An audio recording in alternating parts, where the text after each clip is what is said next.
नमस्कार, बहुत बहुत स्वागत है आपका। आपके साथ मैं हूं अभिषेक। पाकिस्तान की इमरान सरकार ने आर्थिक मोर्चे पर घुटने टेक दिए हैं।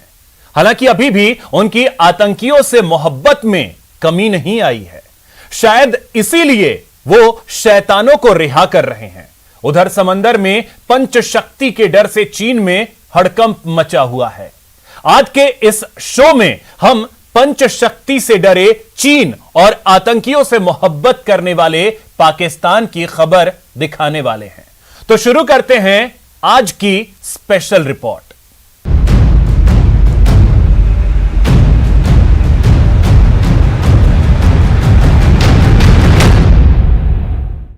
आतंकवाद का पोषण करते करते पाकिस्तान कंगाल हो चुका है। पाकिस्तान की अर्थव्यवस्था सबसे बड़े संकट से गुजर रही है। पाकिस्तान की जीडीपी से ज्यादा तो उसका कर्ज हो गया है। लेकिन बजाय इसके कि अर्थव्यवस्था को पटरी पर लाने की कोशिश की जाए, इमरान खान पुरानी सरकारों के नाकामी के गीत गा रहे हैं। इमरान खान ने कबूल कर लिया है कि तबाही ही उसके मुल्क का मुस्तकबिल है।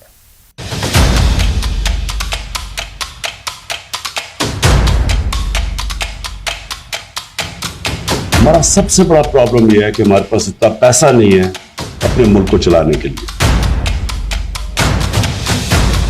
शेर को इन्होंने बकरी बना दिया। ये बस बोलता है ये 12,000 आ रहा है, ये मैसेज करता है, आगे जाता है कुछ भी नहीं होता, देते नहीं, बोलते झूठ बोलता है, कोई नहीं आ रहा। हम ये कहते हैं इमरान खान को पहली फुर्सत में उतारा जाए।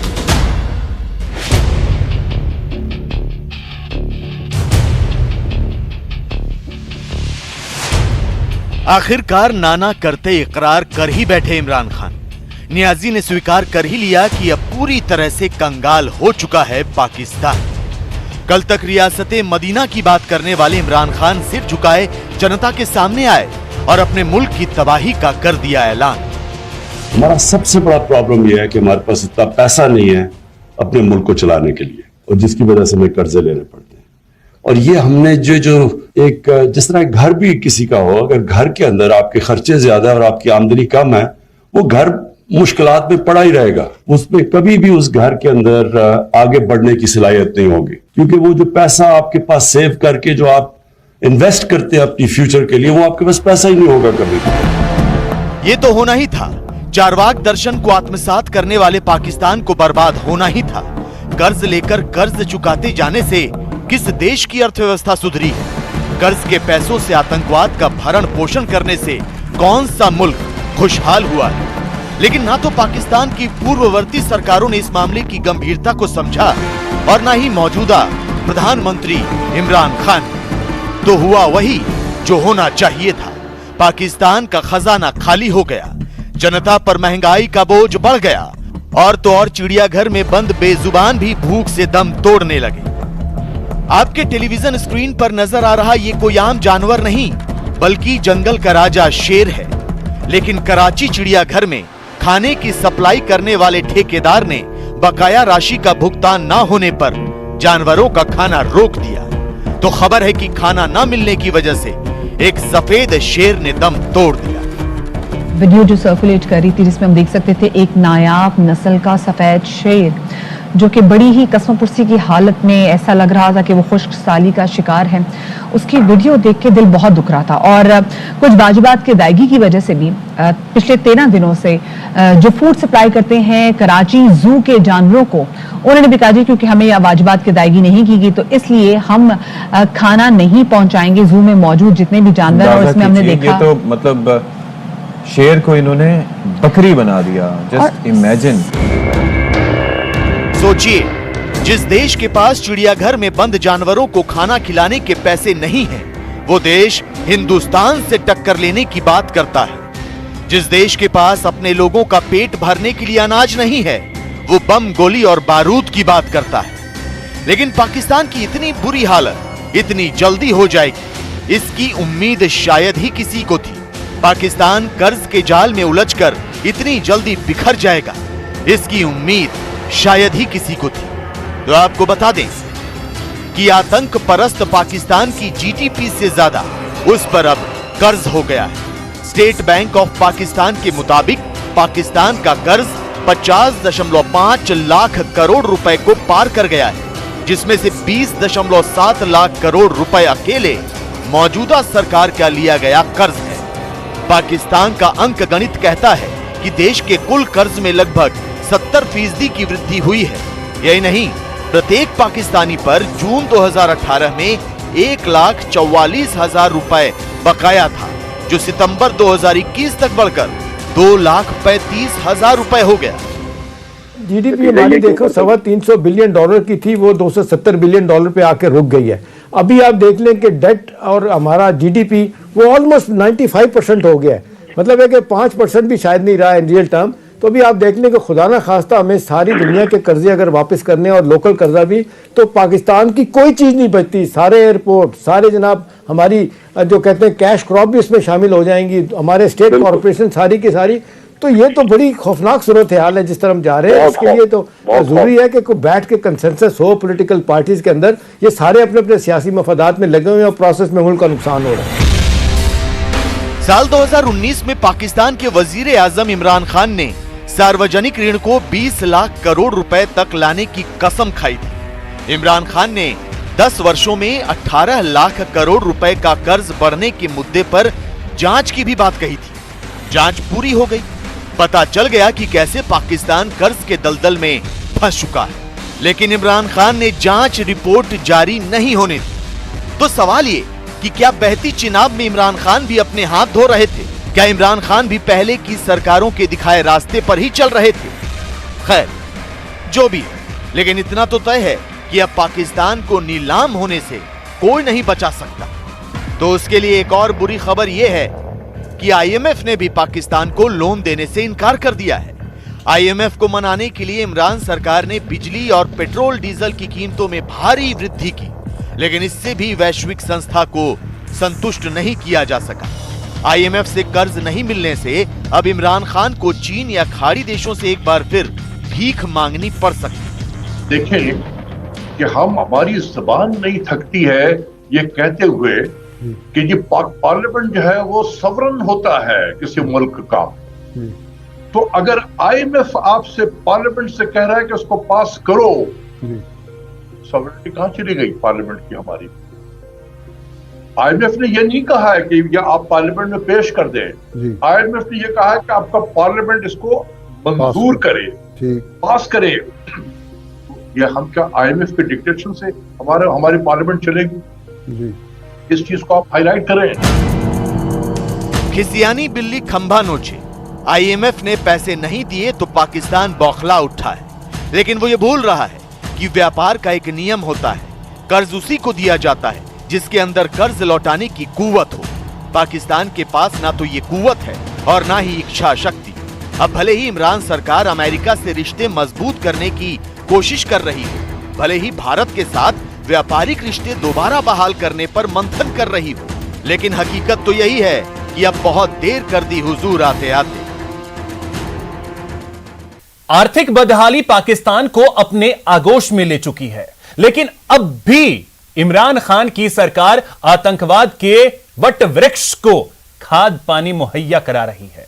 इमरान खान ने 126 बच्चों की हत्या करने वाले आतंकी संगठन तहरीक-ए-तालिबान पाकिस्तान के 100 आतंकियों को रिहा कर दिया है। खास बात यह है कि इसमें वो आतंकी भी शामिल हैं जो बड़ी वारदातों को अंजाम दे चुके हैं।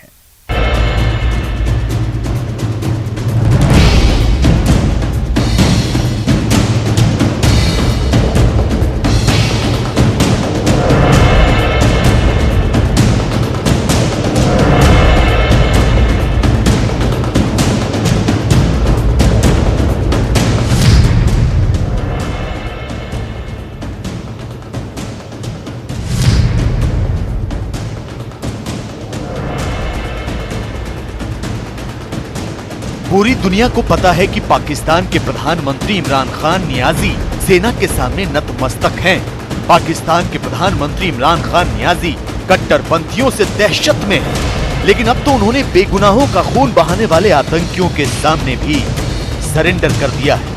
16 दिसंबर 2014 को पेशावर के सैनिक स्कूल पर हमला कर 126 बच्चों की हत्या करने वाले आतंकी संगठन के सामने इमरान खान ने आत्मसमर्पण कर दिया है। जो आतंकी संगठन पाकिस्तान में तथाकथित जमहूरियत की जगह शरिया लागू करना चाहता है, इमरान खान ने उसकी शर्तें मान ली।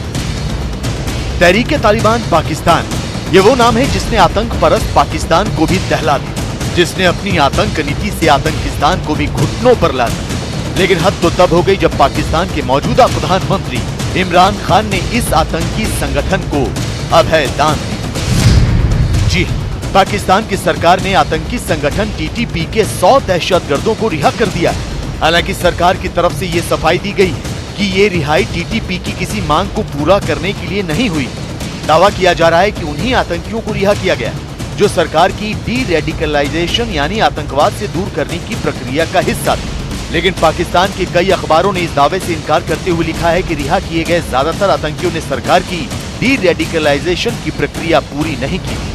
और तलब बात यह है कि ये ग्रुप जो है आतंकवादी संगठन या कट्टरपंथी संस्थाएं जो हैं पाकिस्तान में, ये बहुत पावरफुल हो चुकी हैं और इनका सपोर्ट पाकिस्तान की सेना में भी काफ़ी है। तालिबानाइजेशन प्रोसेस जो ज़ियाउल हक ने शुरू किया था वो चरम सीमा पे है इस समय पाकिस्तान में।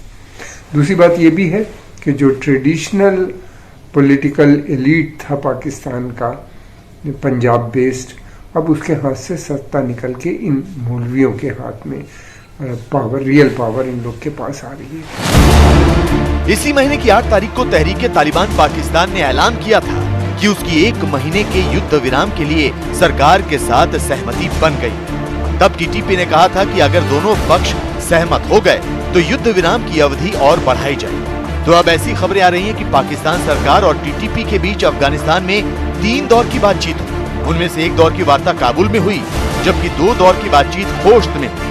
पाकिस्तान के अखबार एक्सप्रेस ट्रिब्यून की माने तो दोनों पक्षों ने ऐसी कई साझा समितियां बनाई हैं जिनका मकसद युद्ध विराम कायम रखते हुए स्थायी शांति समझौते की तरफ बढ़ना है। लेकिन अब जिस तरह से इमरान खान ने आतंकी संगठन टीटीपी के 100 आतंकियों को रिहा किया है, उससे पाकिस्तान में बवाल मच गया। पाकिस्तान के विपक्षी दल और जनता इमरान खान पर उंगलियां उठा रहे हैं।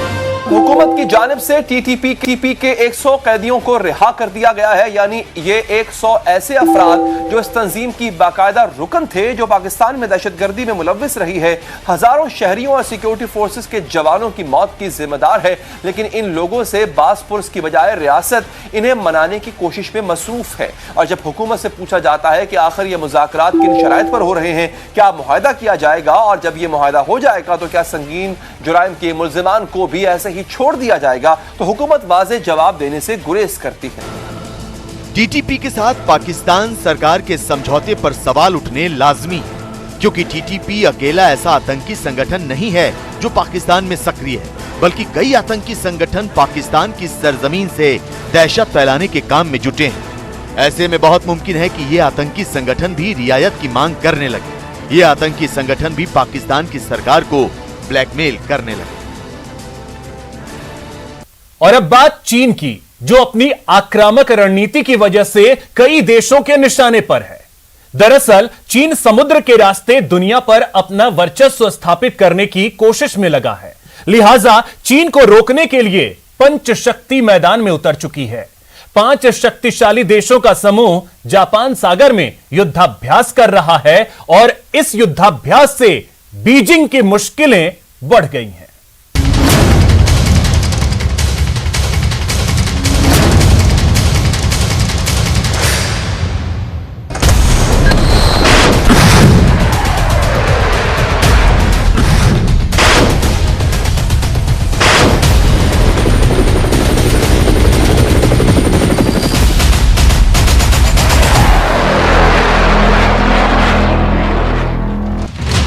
समंदर का सीना चीरकर आगे बढ़ता विमान वाहक युद्धपोत, नीले पानी में जंगी जहाजों का बेड़ा, युद्धक जहाजों से निकलती मिसाइलें, आसमान में उड़ान भरते फाइटर जेट। ये तस्वीरें किसी युद्ध की नहीं हैं, बल्कि उस संभावित युद्ध की तैयारी की है जिसका चीन कभी भी आगाज कर सकता है। दरअसल चीन के साथ दक्षिण चीन सागर से लेकर जापान सागर तक चल रहे तनाव को देखते हुए पंच शक्ति यानी 5 शक्तिशाली देश युद्धाभ्यास कर रहे हैं। अमेरिका, जापान, ऑस्ट्रेलिया, कनाडा और जर्मनी की नौसेना अपनी तैयारियों को परख रही है। 21 नवंबर से शुरू हुआ ये युद्धाभ्यास 30 नवंबर तक जारी रहेगा। जापान सेना की ओर से आयोजित इस अभ्यास का नाम एनुअल एक्स 2021 दिया गया है। हालांकि ये अभ्यास हर साल होता है, लेकिन पहली बार जर्मनी की नौसेना इसमें हिस्सा ले रही है। तो ये अभ्यास ऐसे समय पर हो रहा है जब चीन लगातार इस इलाके में दादागिरी दिखा रहा है और अपने लड़ाकू विमानों के शोर से यहाँ मौजूद छोटे देशों को धमकाने की कोशिश कर रहा है। आपको बता दें कि 5 देशों के इस युद्धाभ्यास में अमेरिका की ओर से aircraft carrier USS Carl Vinson समेत कई जंगी जहाज हिस्सा ले रहे हैं। तो इस दौरान समुद्री संपर्क रणनीति, दुश्मन की सबमरीन को तबाह करने की क्षमता, हवाई युद्ध कौशल और एक दूसरे के युद्धपोतों पर विमानों को उतारने जैसे अभ्यास किए जा रहे हैं। जर्मनी ने ऐलान किया है कि वो अब आगे भी अपनी नौसेना को हिंद प्रशांत क्षेत्र में अभ्यास के लिए भेजता रहेगा। साथ ही क्षेत्र के अपने भागीदार देशों के साथ रक्षा संबंध को मजबूत करेगा। जर्मनी ने अपने जंगी जहाज FGS बारियन को इस अभ्यास के लिए भेजा है। It is a normal exercise जो कि ये अपना इंटरऑपरेबिलिटी और वगैरह अपनी स्किल्स को रिफाइन करते रहते हैं, बट इसके अंदर एक मैसेज है। अब ये इसका दायरा बढ़ता जा रहा है। अभी आपने देख लिया कि फ्रांस की नेवी भी आई थी वहां से, अभी यूके का कैरियर भी होके गया वहां से, अब जर्मन नेवी है वहां पर, Indian navy also was there for Malabar 21। तो ये जो लाइक माइंडेड कंट्रीज हैं जो कि जो बिल्कुल नहीं अप्रिशिएट कर रहे हैं कि चाइना ये क्या कर रहा है साउथ चाइना सी में, और मैं तो I am of a firm believer that इसका इलाज वही निकलेगा। कुछ समय पहले चीन को जापान ने अच्छा सबक सिखाया था। जापानी जल क्षेत्र के पास गश्त लगा रही चीनी नौसेना की पनडुब्बी को जापान ने दूर जाने के लिए मजबूर कर दिया। इस पनडुब्बी को जापान के दक्षिणी हिस्से में स्थित द्वीपों के पास देखा गया था। इसके बाद जापानी नौसेना के कई युद्धपोत और समुद्री गश्ती विमानों को पूरे क्षेत्र में तैनात कर दिया गया। लेकिन जिस तरह से हाल ही में चीन ने रूस के साथ मिलकर जापान के पास से कई लड़ाकू विमान उड़ाए और ताइवान को लेकर तनाव बढ़ रहा है, उससे अमेरिका, जापान, ऑस्ट्रेलिया, कनाडा और जर्मनी का जापान सागर में चल रहा युद्धाभ्यास बेहद अहम हो जाता है। यहां वक्त हो चला एक छोटे से ब्रेक का।